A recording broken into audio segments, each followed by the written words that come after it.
Hello mga Kadiks TV, subong nga adlaw may ilubong na naman kami nga isa namon ka parinti. Sa tanan-tanan nga nag boylog sa pamilya sang Galicia clan sa amon nga himatay. Madamo gid nga salamat sa inyo tanan-tanan. Ang ginahimo nila sina mga Kadiks, ang ginahigkot na nila ang lungon sa kawayan. Kay ang bali amo nang nila dayungan ang kawayan nga may kabaong sa kabaong kay bukid abi ang ibutangan sina mga Kadiks. So dito ilubong sa bukid sa lupa sang lulo namon kay Lolo Merto. Amo na siya nga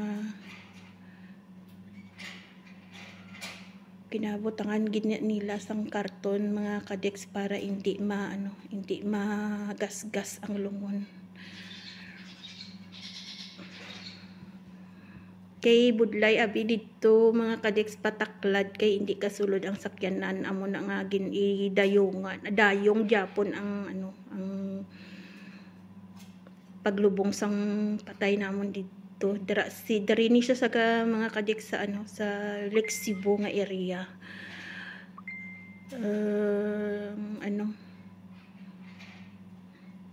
Wala abi dira area, wala sang sementeryo, amo na nga sa mga lupa yapon sang pamilya ginalubong mga Kadiks.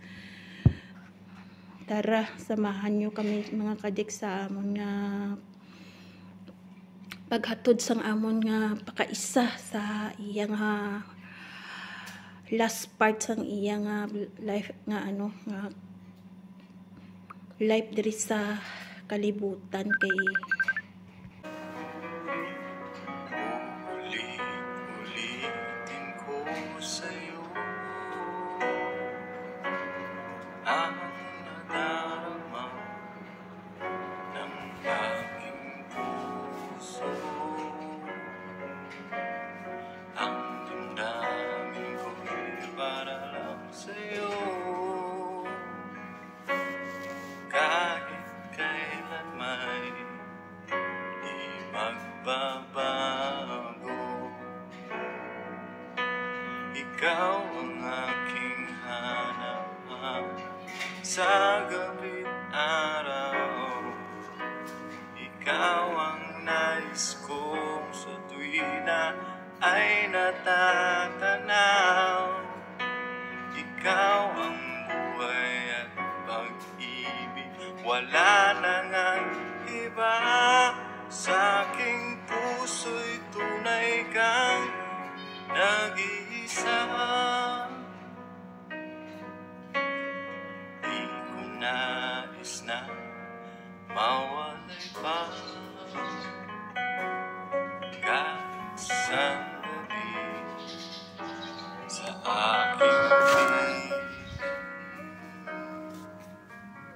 Kahit buksan pa ang bibig ko, matatagpo ay larawan mo. Ikaw ang aking hanap-hanap sa gabi't araw. Ikaw ang nais kong sa tuwina ay natatanaw. Ikaw